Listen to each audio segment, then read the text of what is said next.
And welcome to the talk show, Let the Truth Be Told. I'm your host, Pastor David. And folks, we got a great show coming in today. We're going to talk more about Ilhan Omar, and now she's saying she made a mistake on her taxes. Also, we're going to take a look at the ceasefire with Iran.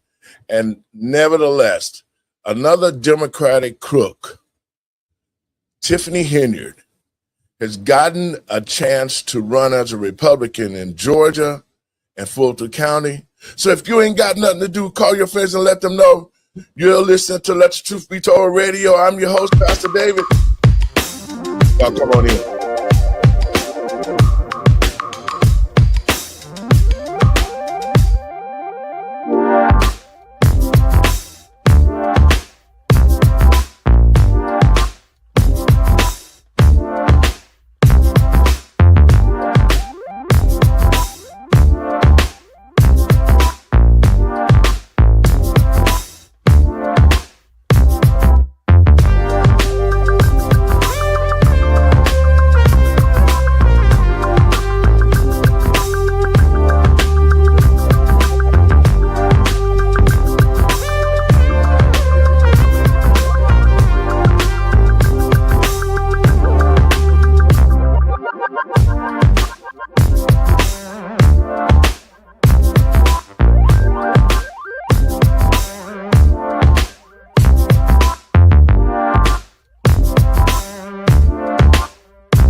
And welcome to the talk show, Let the Truth Be Told.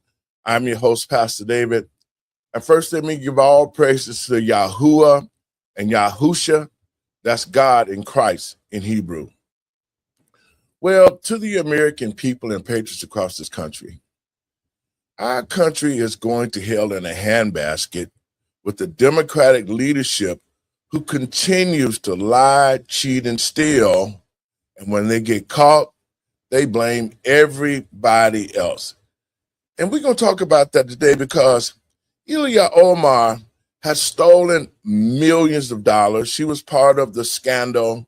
As a matter of fact, Congress just caught her with $1 million in a package that was supposed to go to her, $1 million for a drug recovery.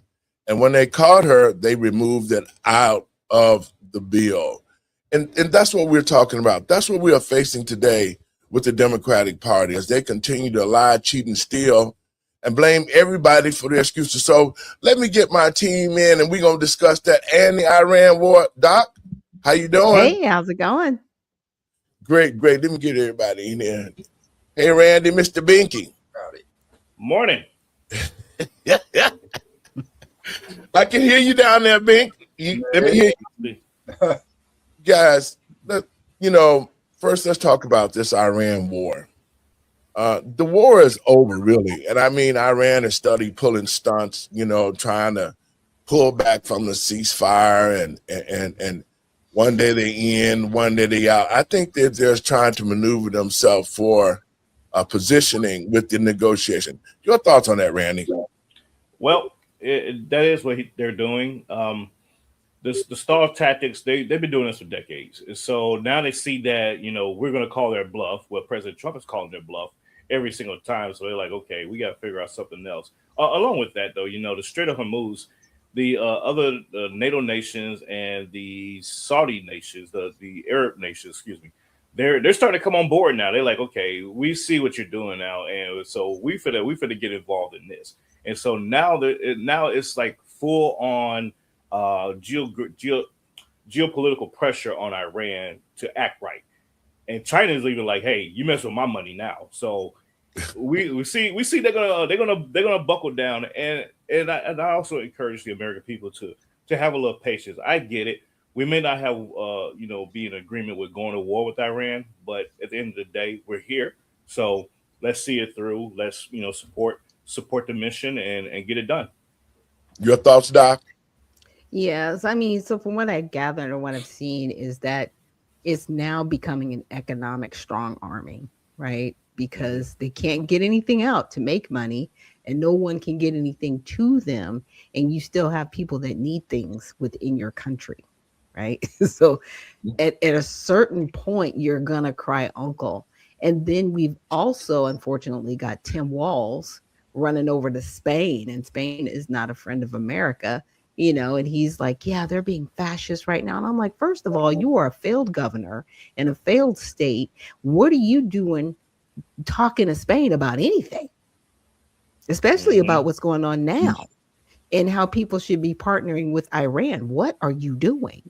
Like it's stuff like that I'm like, okay, why are you not in prison somewhere? Because Yeah. you should be, just based on the fraud found in Minnesota alone, right? That Mm-hmm. you've allowed to continue, and on top of that, still putting, um, I wouldn't say programs in place so people can steal even more money.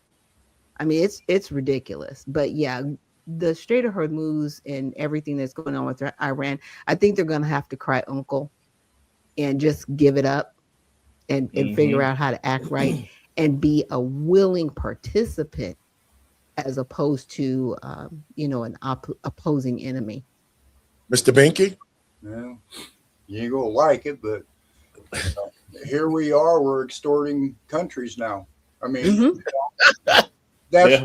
that's exactly what we're doing. You're going to do it my way, or we're going to come over and blow your oil refineries up, Mm-hmm. your electric. Yeah. We're going to put you under pressure to do what we want.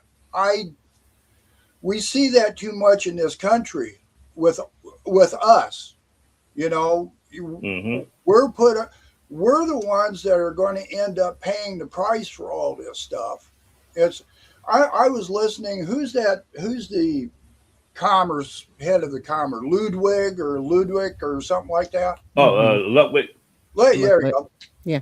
He Mm-hmm. was sitting there going, "Well, we're working right now to get our economy going right. We're going to fix this. Wait a minute here. You created the problem, and now you're coming back and telling people you're going to fix the problem you started. Mm-hmm. I see us going no place. I don't see us benefiting from none of this stuff because there's too much manipulation. There's too much government wanting control of everything, Yeah. and this what's going on in Iran and the Strait of Hormuz and all this stuff. I don't go along with this stuff. And you know what, Mr. Binky, and I understand what you're saying, and I understand where you're coming from about America being a bully. But when I look at this situation, and I know a lot of Americans look at it too, how is it that we've had, out of all of these years, had to deal with Iran and they were bullies, the things that they've done to our country and other countries?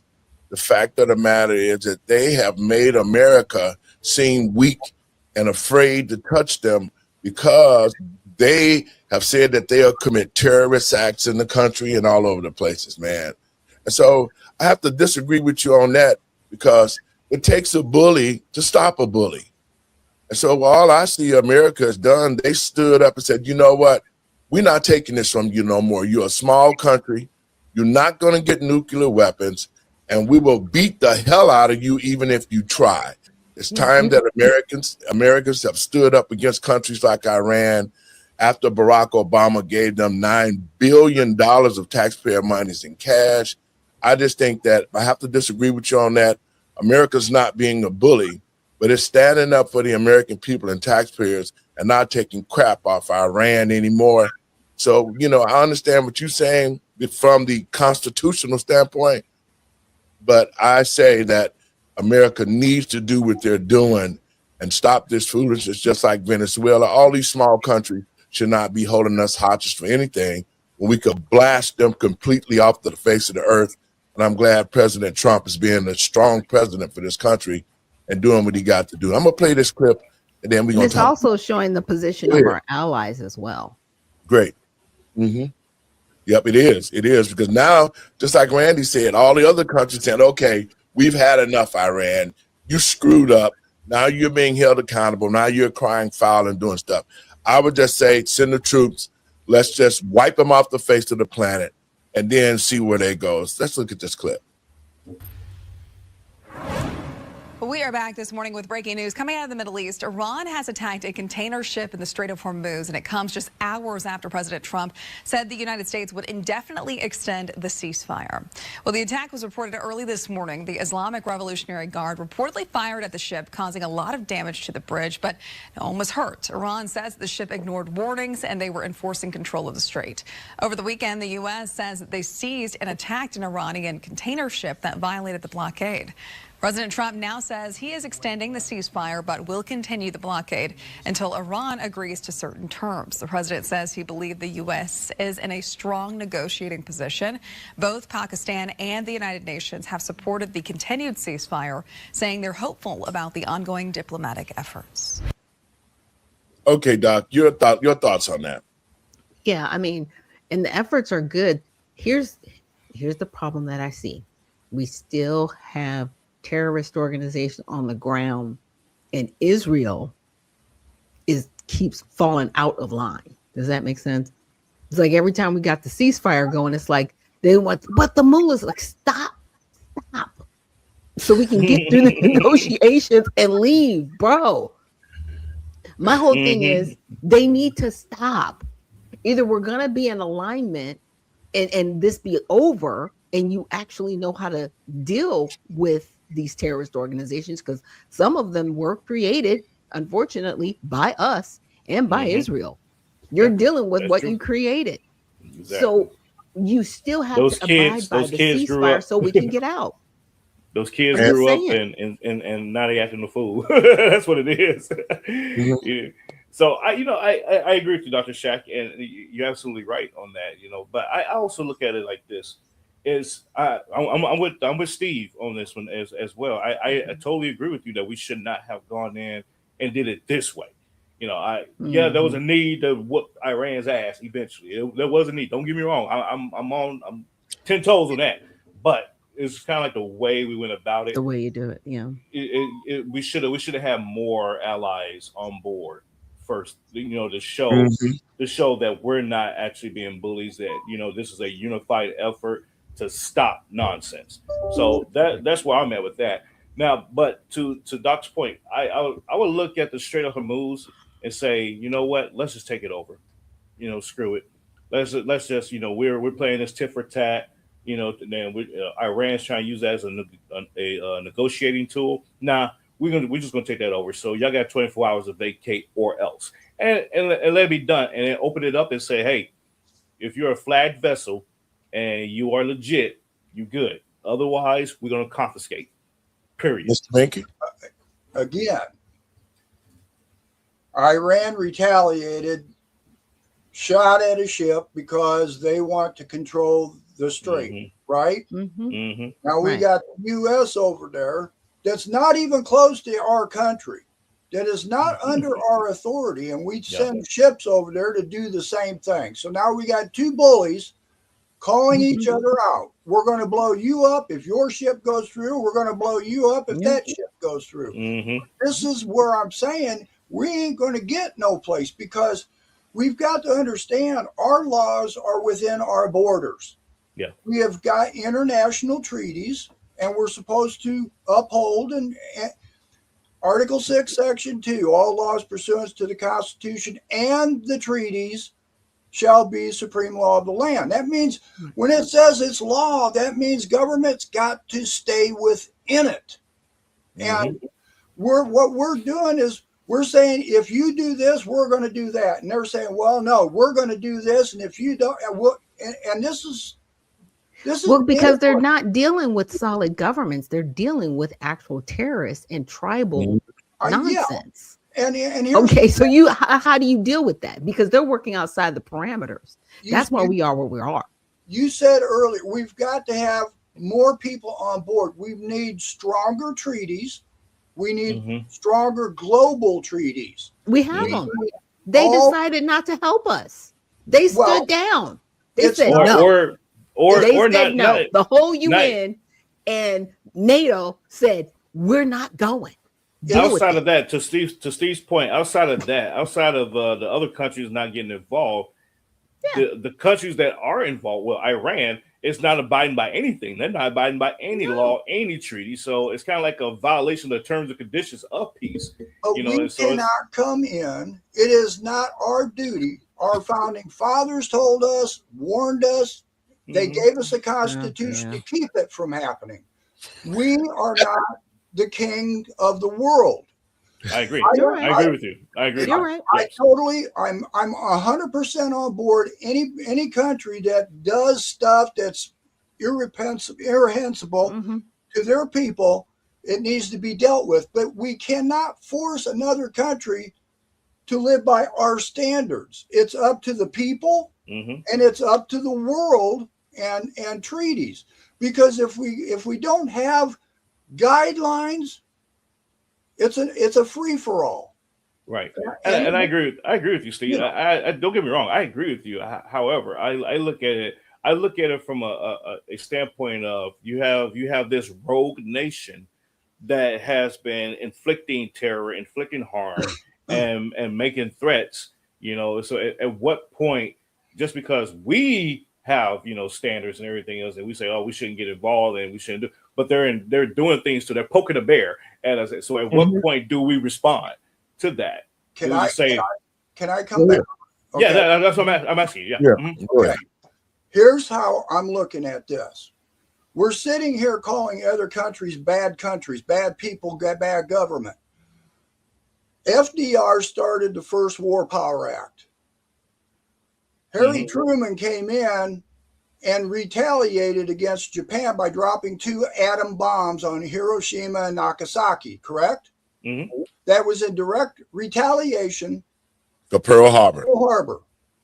Okay, then I just want to try to bring this in to my perspective. Right. Okay, we had a government that's against terrorism. We're against a government of violence. Trump, everybody keeps saying we don't want a war. We don't want a war, but we get in them. We bombed Japan twice. We had Vietnam, 158,000 people. This is outside the Constitution. There's 2 more that I want to bring up here. I'm not trying to be degrading. I'm trying to be a perspective here. Waco and Ruby Ridge, our own government went in and killed our own people. In 1985, there was a movement in Philadelphia, a black movement in Philadelphia, that the Philadelphia police dropped an incendiary bomb and killed people there. Don't give me this not you people, not we got you. We got you. You understand, baby. Don't give me this all self-righteous that we're better than everybody else. I agree with done you. the same thing. That's Lead by example. We follow the rules. We try to do this not because they called us names or because we believe they ain't doing something, or we can't have that mentality. Yeah, I agree. We got goat roped into this. First of all, we got goat roped into this with Israel. Israel has been messing with Iran forever. Okay. And with everybody else, Gaza Strip, Palestine, we can go on and on and on. Ukraine. First of all, again, Netanyahu has not gone before the ICC for his crimes. He's got to stay in some kind of power, because once all this conflict is over, he's got to deal with that. Now he's got us goat roped into it. That's where this is all headed.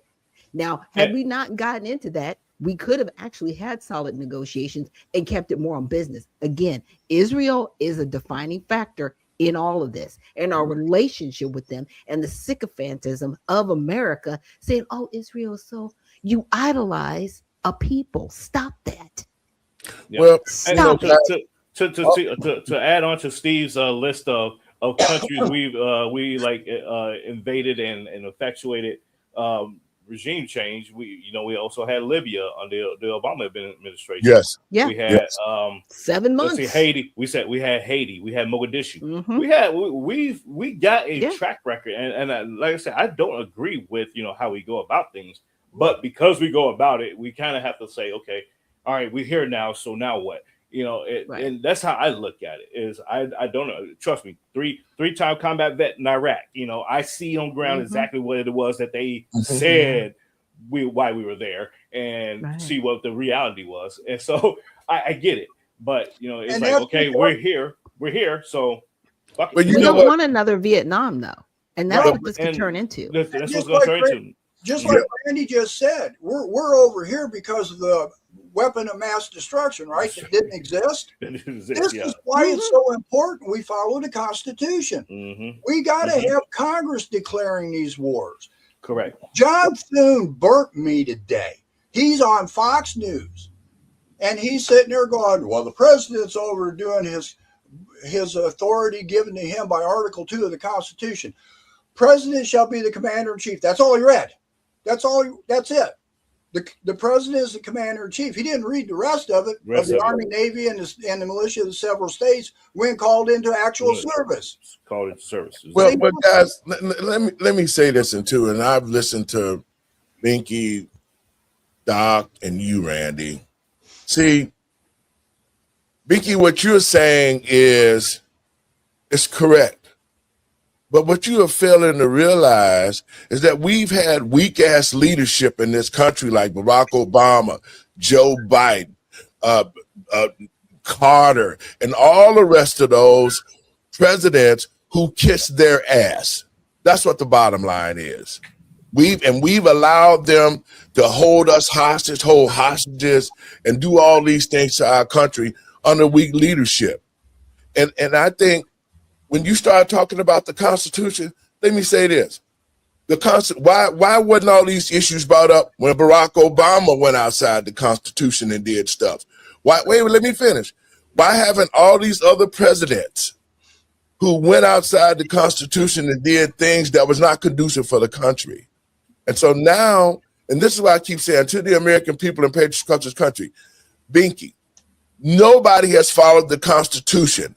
But now that Trump is in office, everybody want him to hold the line after all the other weak-ass governments that we've had and people have abused American citizens. Perfect example. Look at what happened under Barack Obama. He deported over 3 million people. Now that Trump is in office, he's with the Democrats crying about, oh, well, these people that's coming in here. But yet he did just as much as what Trump did. So when you have the kind of leadership that this country has seen, and now that was weak and decrepit, and now you have a president that says, you know what, I'm getting back to the old days when the presidents didn't give a crap about going along with the program because nobody is following the Constitution, Binky. Ain't nobody following it. And people was using it, abusing it, before Trump got in. And now he's using tactics to try to reel it back in so this country can get back on track as being a superpower. I mean, I don't know what you're looking at, but from what I've seen on the Biden administration, moving to the Trump administration, this country is being restored. He's using common sense, a leadership to bring us back to a place of respectability and try to make this country great. So I understand you say, you know, it's not constitutional. I got you. It's not constitutional in this, but who has followed the Constitution? And in this day and time, President Trump is doing whatever he has to do to get this country back in line so that we can abide by the Constitution again and let the country move forward. Go ahead, Ben. Okay. I got to say this. It'll take me 10 seconds. It's just as much my fault sitting here trying to be self-righteous about a constitution until I lived my life. I tried to be free, be happy, do what I like to do. And I never paid attention to the small steps government was taking to take all that stuff away until I had to make the decision to take my daughter off life support. I had to deal with a doctor telling me that after she dies, we've got to do an autopsy. I said, no, I don't want an autopsy done. You don't have the choice. The state mandates us to do this. Wow. That's what broke my back.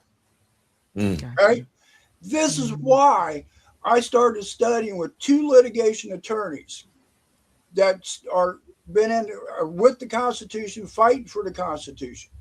And that's why I say now, to be the devil's advocate most of the time, not all the time, why I say that we've got a government that was given rules, and as you said, David, that no president has been following these rules. That is our fault.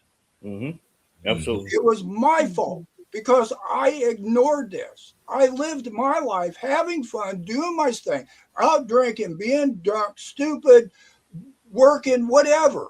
And I failed to notice the encroachments that government was doing and the usurpations. And it's all because they've created laws contrary to the Constitution. And that's why I brought this up so much.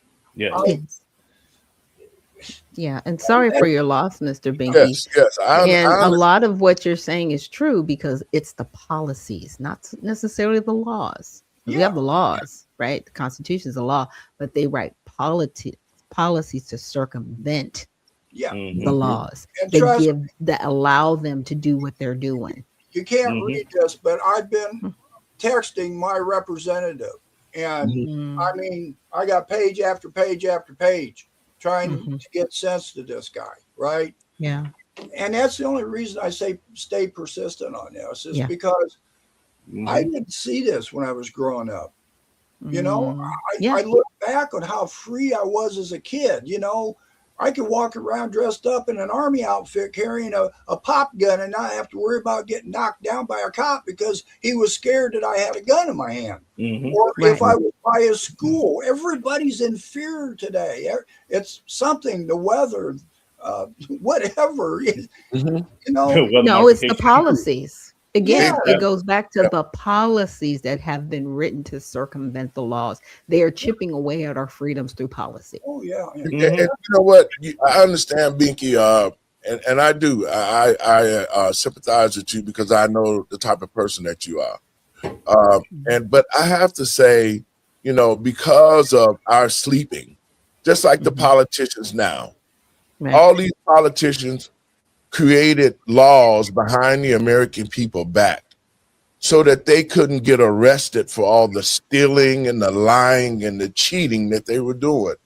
And so the American people have went to sleep and trusted into politicians who were thieves. You know, that's just like Ilhan Omar. How the hell did she come from a terrorist country, come to our country full of lies, married her husband, got over here, got in Congress with the Democrats? It's a damn shame that you got all of these foreigners in our government stealing from us and then talking shit. That's what I hate the most. If you are not an American citizen, you have no right to be in Congress. If you're not a real American citizen, you shouldn't be in there, because look at how these foreigners have come into our countries. And instead of them assimilating to become Americans, they took their cultures from their countries, brought it to our country, and forced us to accept them after they steal money from us, change laws around us, and then they say they don't give a crap about America, but then they own our soil using our benefits and our money. And so you haven't even brought up OPEC. Like OPEC, that's a whole cartel. And we are subservient to them. Why do you think our gas prices are so high? Don't forget the stock market too. You know, I will say this real quick, before you play the next video, Pass. We allow these other nations to come and move into our nation, and they created a gerrymandering system and a gentrification system by creating these enclaves, the Somali community, or the Somali neighborhood, the Italian neighborhood. We inflicted this on ourselves, but then when it's inconvenient for us, we'll sit here and complain that, we're being gentrified. It's like, no, we was already gentrified. This was already the black neighborhood. This was already the white neighborhood. We've been did this. It's just now it's inconvenient because you see the repercussions of those actions, and it is hurting you economically. That's the only reason why you care. So when we see that the Somali community is now showing us who they are, or we see the Muslim community now showing us who they are, they've been showing us. We was just conveniently okay with it at the time. Now it's becoming an inconvenience to us. Now we want to say something. Somali community showed they were in the 90s. Exactly. That's the part that's crazy to me. It's like, don't get mad about it now. Don't want to do something about it now, because they've been doing it. We've been doing it. Yeah, we had mass deportations in this country before, though. We've had mass denaturalization and deportations before. I'm okay with getting back to it. I'm all right. Let's go. And you know what, guys, and everybody has a valid point. But I keep iterating the fact that had we had better leadership, we wouldn't have been in this position. Ilhan Omar would have not have stole all this money, and all the other wars that we've seen that went down wouldn't have went down. But the most thing that bothers me the most is, what about the Black community? See, because everybody came to the Black community and set up shop. Look what Omar did. She didn't go to the white folks community. She didn't go to the Hispanics. She didn't go to little Italian. She came straight to the Black community, started stealing money, pumping money into the Somalis. Black people was forced to move the hell out of the communities, and they took over. So for me, when I'm seeing these type of things, and I look at the Black community, I go to my old community in Inglewood. Guess what? It ain't hardly no Black families in there no more. It's all illegals in there that they've given houses to and everything. They pushed Black people out of the Black historical communities. So when is it going to stop for Black folks? That's my whole thing. When are Black people going to be allowed to maintain our own communities, rebuild our own wealth, and create generational wealth for our children? But as of right now, the Black community has been invaded. It has been taken over in every state. The Democrats have been part of doing that. And now look at Black people. It's just like we have nowhere to go. So when you start talking about illegals being here and people like Ilhan Omar coming to our community, where has been the Black leadership? Because all we had to do is say, no, we don't want that here. But it was presidents like Obama, Biden, and all the rest of the weak-ass presidents that allowed these people to come in and say, well, you know what? As long as y'all stay away from the white communities and all the other communities, just go in there and just take over what the Black people have. And that's what we got today. The Black communities have been under siege. They've been taken over. And now, where is the Black community? Where are we at? We're at diaspora. Scattered. Yes, scattered. But see, you kept saying one consistent word. It's called allowed. Allowed. Yep. Right? Yep. We have allowed these people to do this. We don't ever have to ask or be allowed to repair our community. We have to demand repair, and we have to go about it in a way to get it done. You cannot have a voice if you do not do the job. You have to be a candidate. You have to run. You have to be in the seat, or you actually have to know who your representatives are and that they're working for you. Because if they're not, they don't need to be representing you. Well, and that's what it's killed us. That has killed the Black community. Because I got you. We've elected people into office. And just like we have people in office today, we have more Black people in positions of power than ever before. And yet the Black community has been decimated. These Black people who are in leadership, Maxine Waters, Hakeem Jeffries, they don't give a crap about the Black community, because if they did, we wouldn't be in this condition. We wouldn't see the Somalis in our community. We wouldn't have seen the Haitians. We would have seen none of those people come to our community and get rich off of us if we had true Black leadership that stood up for the Black community and said no.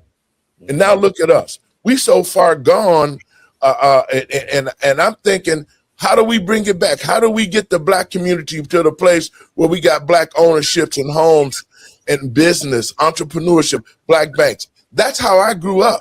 I grew up under that type of leadership.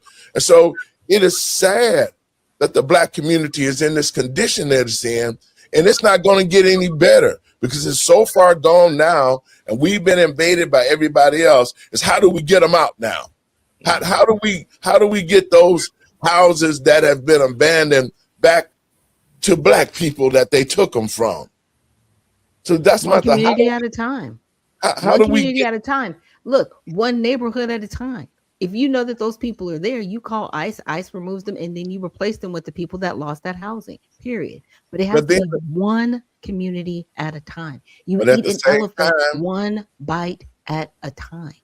But at the same time that you say that, and we got mayors like Brandon Johnson, we got governors like J.B. Pritzker, who are taking our dollars and hiding them, giving them new identities, making sure that they can stay in the Black community. Violating federal law.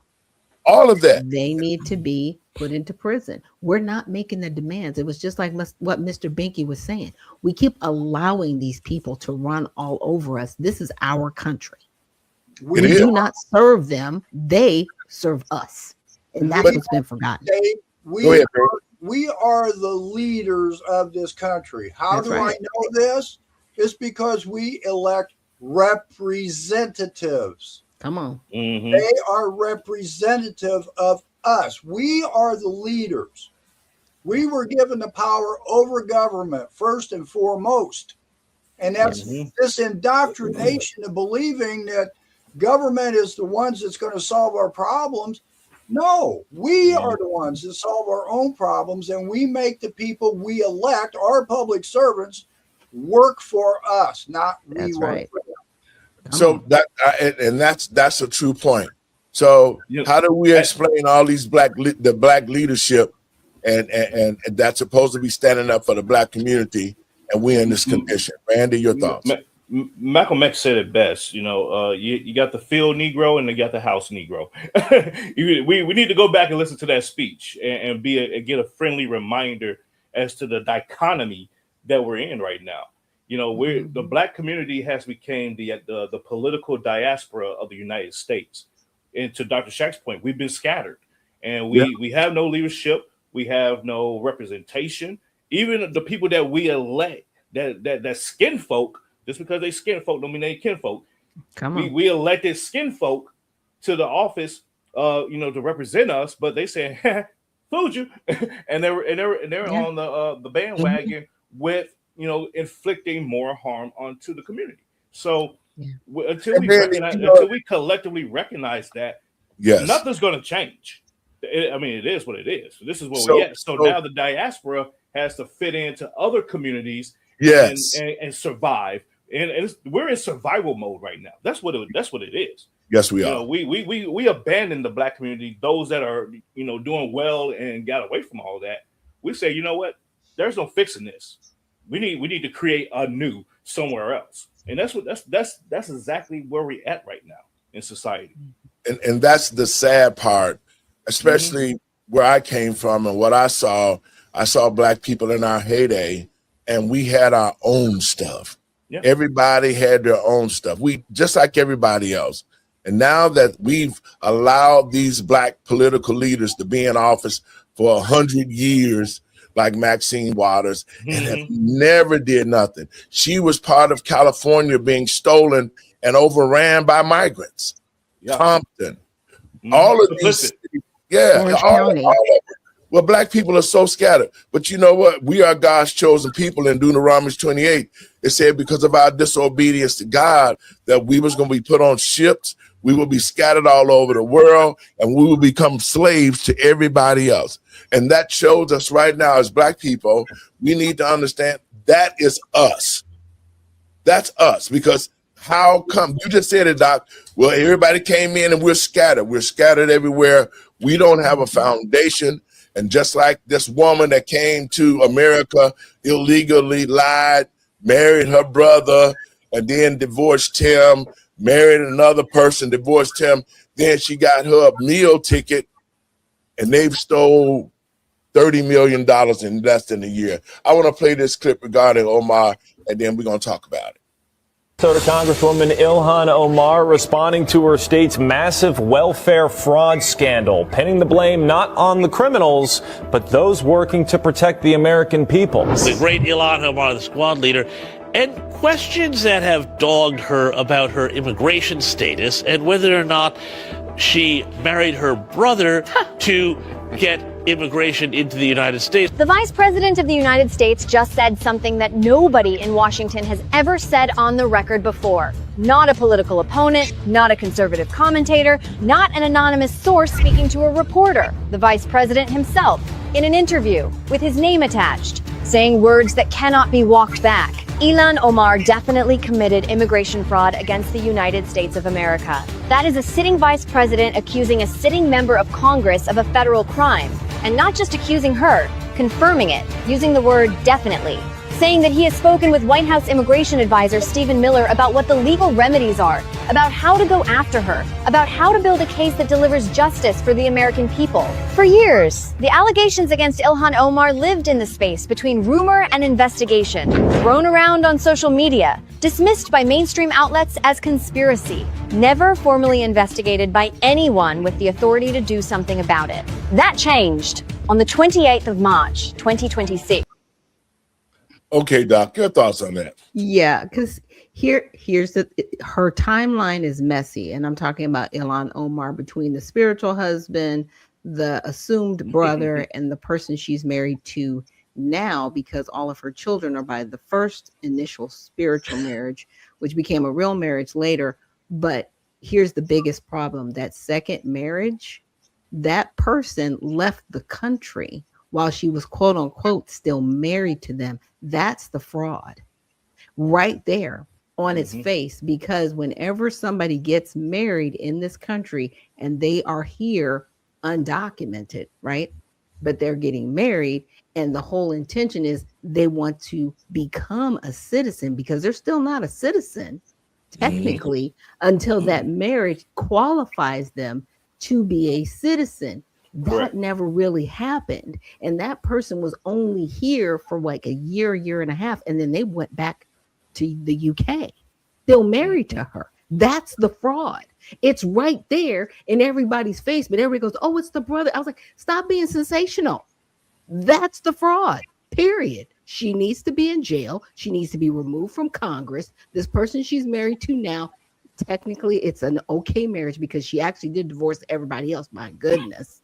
But then talking about this money, how do you go from $30 million to $95,000? And you're like, oops, no, ma'am, this stuff was recorded 5 years ago. Now it's a oops. Give me 30 million. Give me 30 million. I'll show you how to do it. I can turn 30 million to 95,000. 0 to 30 million and then say, oh, I only made 95,000. First of all, you're making 6 figures a year.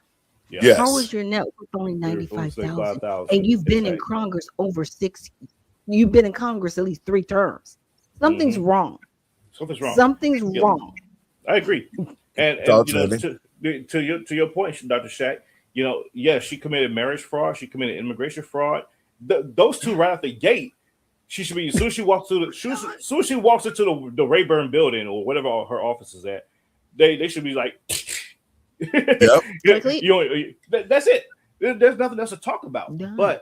But here's the problem: we, the American people, are not demanding that. Yes. No one. I have yet to see a petition be started. I have yet to hear anybody say we need to call our representatives and have her and make them do a floor vote to vote her out of office and arrest her. No one's talking about that because the people don't know any better.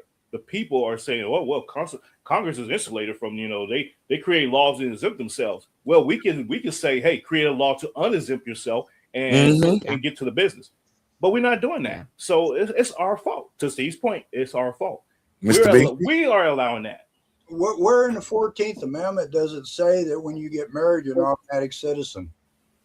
It doesn't. You're not. That's the fraud. Yeah. Well, I mean, that's the for fraud. her to think just getting married. He should be, or whoever she married, brother, sister, whatever. Doesn't matter. They're not. I mean, just for anybody to use that as saying he is a citizen through marriage, that's wrong in Okay. itself, you know. And again, you know, if we don't understand how government's supposed to work, how are we going to keep them in check? You know, we can't keep them under control if we don't know their job. And that's why I'm such a jerk off here sometimes, you know, trying to emphasize that. I mean, no, I'm you know, I sound like I'm real. Well, that's what I'm trying to be. And I don't want to be the devil's advocate either, but you know, just like Randy said, we don't know to speak up. Well, Yeah. They know that. Well, Yeah, you the know, marriage was fraudulent. People have been calling for it for years. It's Congress has been pushing back and not doing their job. Yeah. Period. and Because it's they brought it up for years. It's the leadership. When Barack Obama allowed all these people to come in here, the Somalis, he allowed all of that.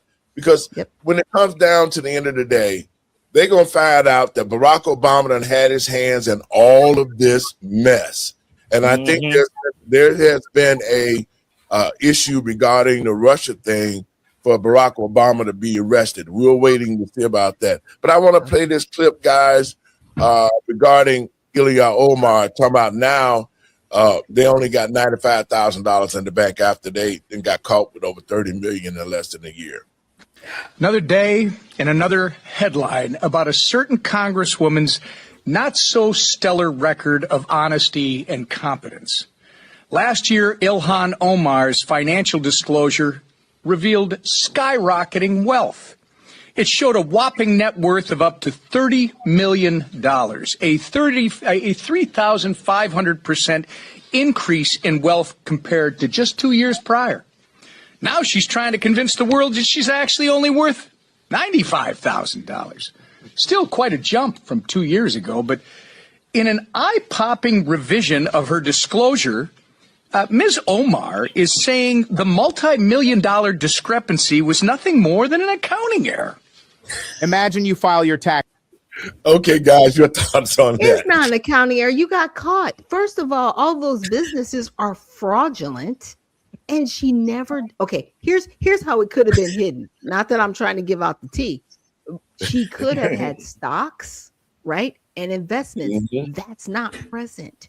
So she wasn't doing the trading like everybody else, like all of her other friends in Congress, all the illegal trading. Now, had she been doing that, it could have been a little bit more justifiable. Didn't do that. Your husband had two fraudulent businesses, and by the way, is already in a lawsuit for one of them. Okay, that's pending right now. And the other thing to that point. Okay, I'm gonna finish the statement of the reporter. Had we did that on our taxes, the IRS will be 25 deep at our door. Talking about some, we need you to step outside. You know, like what is this? But here's a solution. Here's a real solution to all this. Just freeze her bank. Just put a sanction on her and her husband, and freeze their accounts. Yep, right, and freeze their accounts and audit. That's all they have to do. And, wasn't it in they do it to us. They do it to us. They do it to the average American people. Wasn't Minnesota? Wasn't there a thing up there in Minnesota where they had $100 million being shipped in cash out the airport or something? Yes. Yes. Over a decade, they were doing it. Yeah. So now she's saying she's only worth 95,000 when they had 30 million. If she says she's only worth 95, did that part of that 30 million get shipped out to Somalia? Well, she signed off on the disclosure. So you can't sign off physically on a disclosure because that's penalty of perjury, right? So were you lying then or are you lying now? And in both cases, the answer is yes. Yes. And to that point. So when I ran for Congress, I'm gonna get some transparency here. When I ran for Congress back in 21, you had the House Ethics Committee. They send you a big booklet. I got it in my closet somewhere, but they send you a big booklet that you go through, and you have to go log into their system, and you have to put in all your assets, what your current bank account is. You have to disclose everything. How much your vehicles, what vehicles you got, how much what you bought it for. I mean, everything down to the penny, right? So you put all that in there, and then you confirm that it's all correct information, and then they take you to another screen, and it's kind of like in a PDF format, like you do your taxes online. You know how Right. you do those little screens, fill in the form. Yeah, and then you see the whole thing again, and it says, "Is everything correct?" The way we put it into this form. Yes. And you say yes again. So to your point, you confirm twice that all that stuff is good, and that's how it works. And so once they receive that, they will send you an email and say, "Okay, everything checked out. You're good to go. Have a great campaign." And she's trying to blame it on her husband and say, "Well, these are my husband's assets, baby." Exactly. They're y'all's assets. Okay, yes. Nobody 'Cause I here had to has do a the same thing for my prenup. You spouse. ain't got no money. You don't I had have to do money. What are you and with talking that- about? And with that, you got to do the same thing for your spouse too. Yes. So you got, because you're doing it joint. So you're putting everything in there in that system. As if you're married, you're putting everything in there jointly. And She doesn't have enough money to have a prenup. So what are we talking about? I know exactly. So you know what, guys, and how we're discussing this to the American people and patriots across this country, and I know a lot of us are having the same kind of conversations about what's going on, but it's the American people's fault, just like what Binky said, because we let these people in. We've allowed the Congresses to change the rules, and especially with the Democratic Party. It's ridiculous. You know, I'm going to give you a perfect example. Okay, so Tiffany Henyard, the mayor of Dalton, when Dalton, Illinois, had a surplus of $9 million or so. Now, I know Tiffany personally. I know Frank Zuccarelli, who was the supervisor, who was a natural-born thief. He was, but he did his job not only in the community, but for himself. He made 3 salaries at one time. And so when Tiffany got in, she didn't get in by no elections. These are Democrats. They didn't use no election process to put her in office. She went to the meeting and gangstered her way in and took over. And so now that she's been lost, you live by the sword, you die by the sword. So when it was time for her to run again, they cheated. Just like she cheated to get in, they cheated to get her out. But the point that I'm making is this. This is a sad-ass situation for the people of America, especially Black people. She destroyed the city of Dalton, put it in debt for millions of dollars.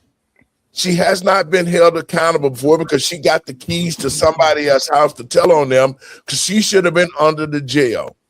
And this is what makes especially the Black community, this is what makes us look like damn fools. She still was the mayor of Dalton, Illinois. She came to Atlanta and Fulton County, put some paperwork in like she lived here in Atlanta in the county. And after she ran out of Chicago, she ran right down here to Fulton County and is running for election as a commissioner. Now, everybody knows, even the people on this commission knows that she's a known thief. She also told on the Democrats on how corrupt they are and the things they do. But yet and still, she came down here, and the commissioners of Fulton County have actually know that she's committed fraud, stole money, and everything else, and yet they're letting her run for office. I'm going to play this clip, guys, and we can talk about it. The Fulton County Board of Elections gave controversial candidate Tiffany Henyard the green light today to run for the District 5 County Commission seat. Many question Henyard's residency because she recently registered to vote and secured a Georgia's driver's license this year. But as Fox 5's Angelique Proctor tells us, the board gave the former Illinois mayor a thumbs up after a hearing today. Tiffany Henyard was once called the worst mayor in America while serving as mayor in a suburb of Chicago. But she has moved to Fulton County, and she says she is the people's candidate now. I live here in Fulton County. Former Dalton, Illinois Mayor Tiffany Henyard went on the defense Monday, showing the Fulton County Board of Elections her lease and other documents to prove she has been a Fulton County resident and meets the requirements to run for the District 5 seat Commissioner Marvin Arrington held for so long. I am a resident of Fulton County. I have always been a resident of Fulton County since May 1 of 2025. The first evidence that I gave when I got the email from your department was my lease. Hinyard comes with controversy. Voters in Illinois voted her out of office in February of 2025, but she didn't register to vote or apply for a Georgia driver's license until February of this year. Allegations of lavish spending and financial mismanagement follow her, but the business owner points out she has never been indicted. All those in favor say aye. Aye. Aye. The Board of Elections voted 3-1 to confirm the single mother meets residency requirements. She has also changed political parties, too, accusing Illinois Democrats of stealing an election from her in 2024. I don't like the fact of where the Democrat Party is going. Their values don't align with mine no longer. They are not faithful as it relates to seek God. And they started a whole election in 2024, a caucus. 2024, the news, the media came out, everybody saw it. They left the people out in the cold. I got a problem with that. When you start harming the people, that's when you see Tiffany show up. At least 2 opponents came to the hearing and vehemently disagreed with the board's decision. How are you employed in Dalton, but you live here in Fulton? How did that work? And they came right up to the finish line to ask the question and then stop. Thank you. Like, how in the world is that possible? They said May 5th she was still there and she was still employed. Tiffany Hinyard says she will now hit the campaign trail with an event scheduled for this weekend. At the Fulton County Elections Hub, Angelique Proctor, Fox 5 News. All right, guys. Her situation doesn't end. Her situation doesn't end until May. Now, listen to this. You see the ignorance of this situation in Fulton County. You know the woman's a thief. You know her documents are bad. She's lying her ass off. She done told on the Democrats, but this is a Democratic state. This is what made black people in the black community in the condition that it is. You would take a known thief that is still under investigations for all that she did in Illinois. She took a whole town and bankrupted and put it in the red after she stole all the money. And now she done played with the paperwork. They see that everything is illegal, but still yet, and this is what I mean by bad political leaders, especially in the black community, and still yet, out of all this lying, cheating, and stealing, they are allowing her to run in Fulton County, and it's a black community, so that she can steal again. Doc, well, you know, I do live in Georgia, and it is a Republican state. However, at the local level, it is predominantly Democrat. So you've got at the city and county levels, you have major Democratic enclaves within the state, and Fulton County is one of them. And Fulton County is under a large microscope. You know, their whole board of elections that just voted her in, they're under what? FBI governmental investigation right now, currently, as we speak. So for them to let her in, I'm not really shocked or surprised, because they are already unscrupulous people. They're already not great. They still don't have those 2 Republican seats filled that were supposed to be filled as of last year. They keep blocking the Republicans from having proper representation on their election board still. So are you shocked and surprised that she's running as a Republican? Like, I'm not. Like, I see the grift. I see it. Yeah. I mean, Mr. Binky? Yeah, well, if the election board sat there and voted her in, you just got to worry about it's not your vote that really counts. It's the people counting it. I mean, yeah, you know, that election board seems to be kind of corrupt to me, but that's my opinion. I'm gonna take a different route here. Congratulations, Tiffany. The old say as Bush 2 said it best: "Fool me once, shame on me. Try to fool me twice, shame on you."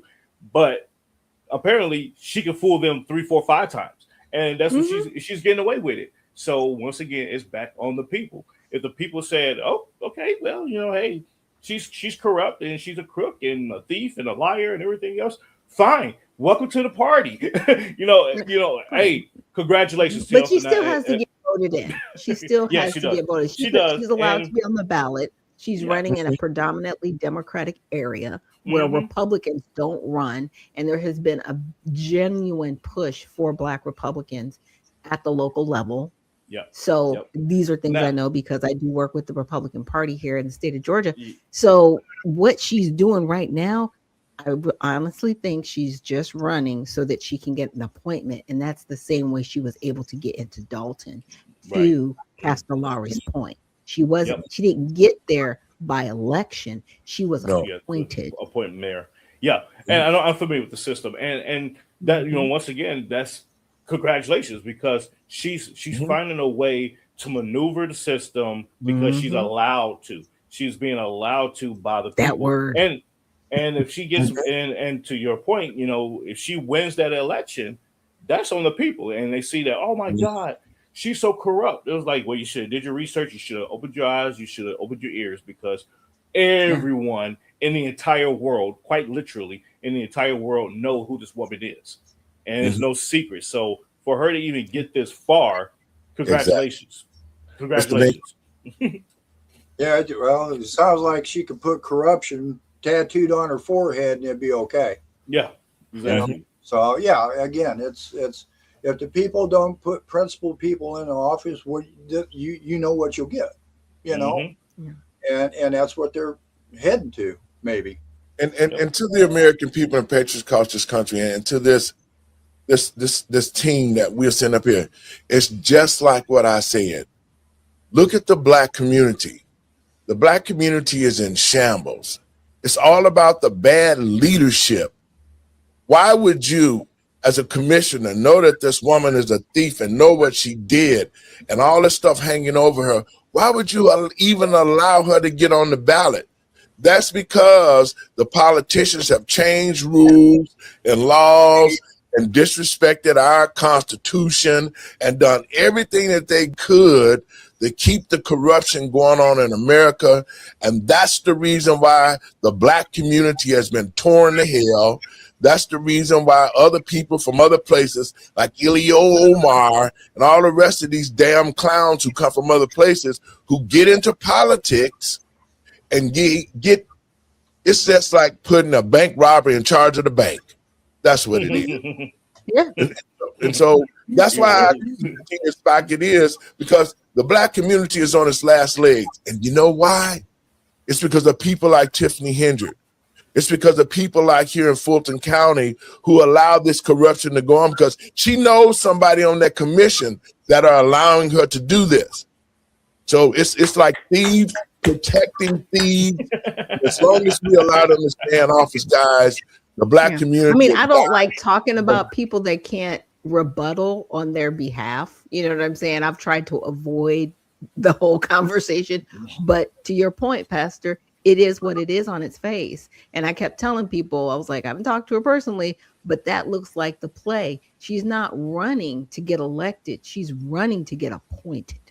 Yes. There's two totally different things. I really think that is the play. And that's how they've been able to use politics to destroy the Black community and create the separation, because the politicians in the Black community continue to be corrupt, lie, cheat, and steal, and the Black community is steady dying. Randy, your last words. We got to get out of here. Thank you all for this great discussion, this spirited discussion today. I loved it. I would just say, for the American people, we have to start paying attention. Look what happened in Virginia last night. It's up to, it's not that they redistrict, 10-1. Now it's up to you, the people in Virginia. Just put Republicans on the ballot and now you got 10 Republicans to 1 Democrat. That's all you got to do. You can flip the script on them anytime you want. You just got to be smart about it. So I'd say thank you, and don't forget to pick up the book Polarizing America, because all the stuff that we talked about, we're talking about it today, and it's in this book. It breaks it all down. So I thank you all, and I will catch you all soon. Steve, your last words. Yeah, well, I just want to remind everybody we're the leaders of this country. Start acting like it.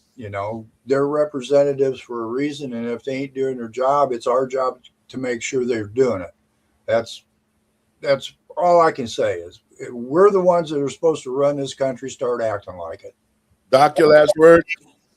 Yeah, so guys, thank you so much for joining us today, Mr. Binky, Randy, and Pastor Laurie. And remember, if you guys want to be a servant of the people, not a politician, please check out usaredemptionparty.com. That's usaredemptionparty.com. And guys, thank y'all so much. We're going to try to do this again Friday if everybody got time. And we're going to keep the American people and patriots across this country informed to the truth, because that's the name of our show, Let the Truth Be Told. We'll be talking, guys. Thank you again.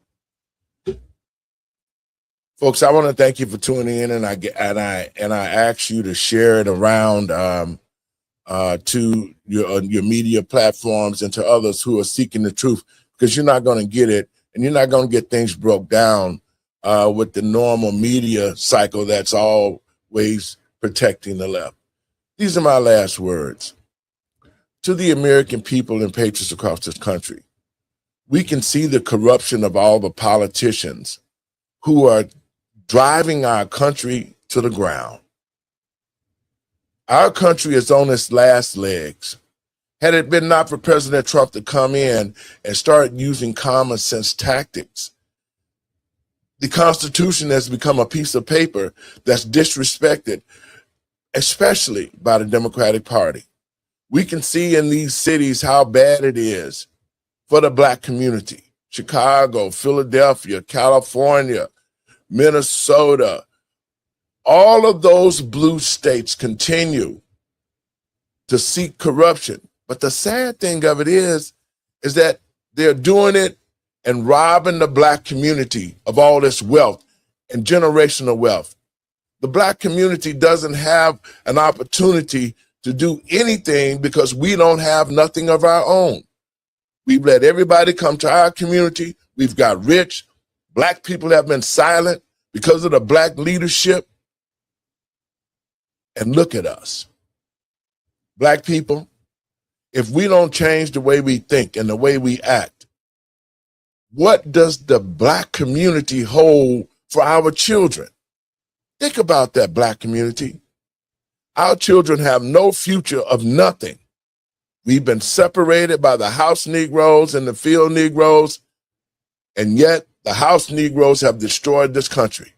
And who do we blame it on? We blame it on the Black community. We blame it on the white community. We blame it on the American citizens who've allowed these crooks to inhabit our country, change the laws, and come against those who support the Constitution. To the American people and patriots across this country, if we don't stand together as Americans, because the Black community has been decimated, and now the white community is on the same page, the Hispanic community is on the same page. They use Black people as a guiding rod on how to destroy communities. And if the Black people that are left, the legacy Blacks, don't stand up and start getting in office and get all of these bad politicians like Tiffany Henyard out of office, the Black community will surely die. God bless you. I want to thank y'all. Y'all can go to our new platform, letthetruthbetold.lightcast.com. Check us out and watch our shows and share it around. God bless you. Thank you for tuning in, and we'll see you guys on Friday.